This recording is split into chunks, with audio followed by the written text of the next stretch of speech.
As we begin this series on joy in the letter of Paul to the Philippians, it seemed good to me that we should probably begin with a definition of joy.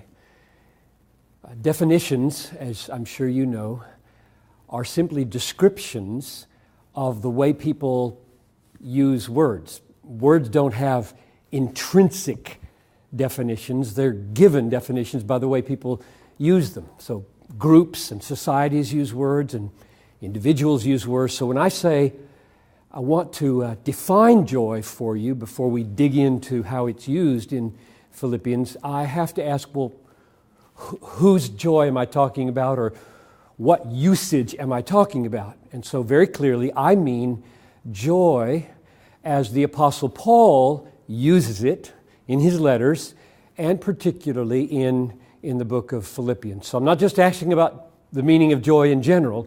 I'm talking about Christian joy as Paul, the apostle, uses it. So let me give you my definition and then take it apart one piece at a time.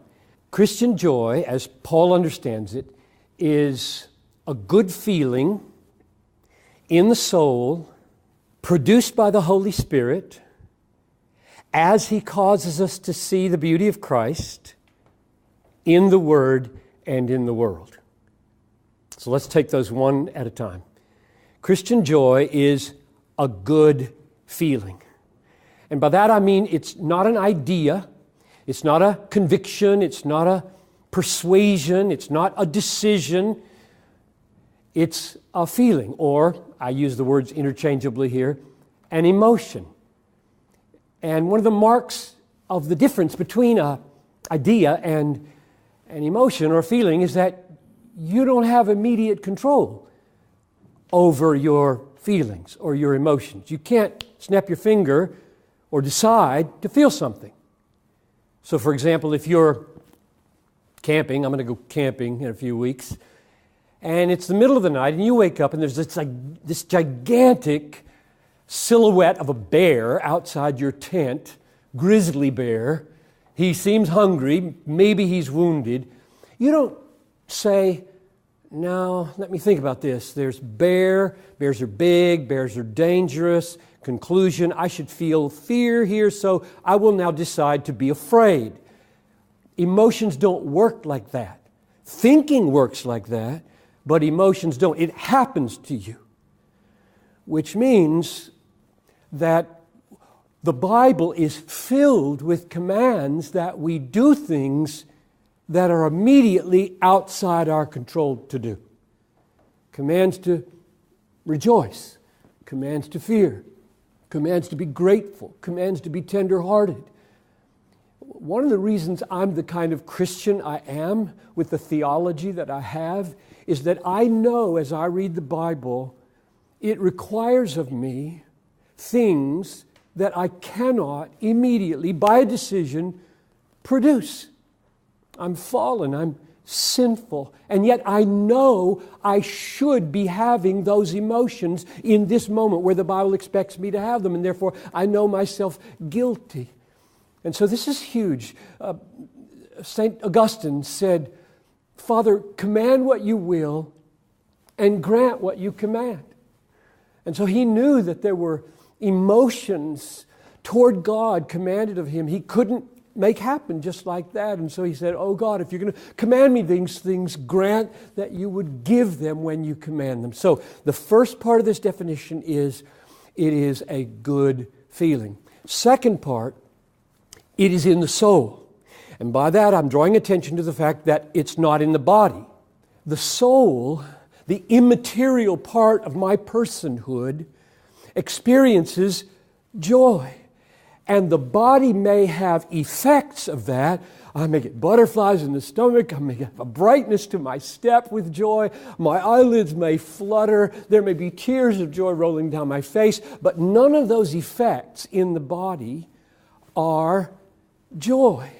They are distinct. The body is chemicals and muscle and nerve and made up of electrons and atoms and molecules, And when those things move, that's not a moral event. So the body doesn't have right and wrong. A movement of my arm back and forth has no moral significance until I tell it by my will or my emotion to punch somebody, and then it becomes bad. Or hug somebody in need, then it becomes good. But it's my soul that is imparting virtue, right or wrong, to the physical dimensions of my life. And the Bible clearly says it's right to feel joy in God. It's wrong to be anxious about this situation. And therefore there's a rightness and a wrongness to these emotions. And therefore they're not mere bodily movements. They are movements of the soul. That's number 2. The third part of the definition is these movements of the soul are produced by the Holy Spirit, which is clear because I cannot make these things happen. They're called the fruit of the Holy Spirit. Galatians chapter 5, verse 22, the fruit of the Holy Spirit is love, joy, peace. So my joy in my soul, overflowing towards God, is coming from the work of the Holy Spirit. And the fourth piece is that He does this, the Holy Spirit does this, not magically without my mind being engaged.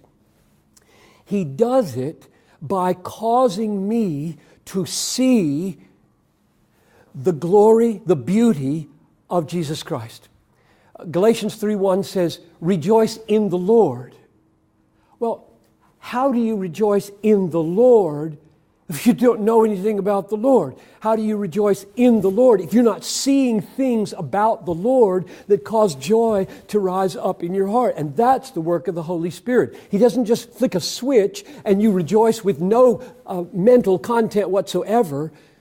The Holy Spirit is given, according to John 16:14, to glorify Jesus Christ, which means the Holy Spirit opens the eyes of my heart to see the beauty of Christ. And when I see Christ in all that He's done, in all that He is, then my heart is drawn out in joy towards Him. So the Holy Spirit bears this fruit by causing us to see the beauty of Jesus Christ. And the last piece, the fifth piece, is we see Him in His Word and in the world. It's obvious that the most authoritative and the clearest place where we see the beauty of Christ is in His Word.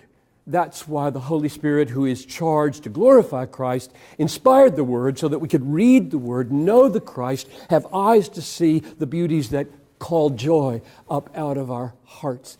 But it's not just in the Word that we see Christ. We see Him in His gifts, in people.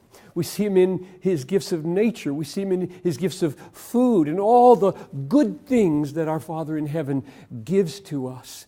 Every gift of Christ to us is intended to be a communication of something of Himself. And so we see Christ we taste Christ not only in His Word, but also in His works.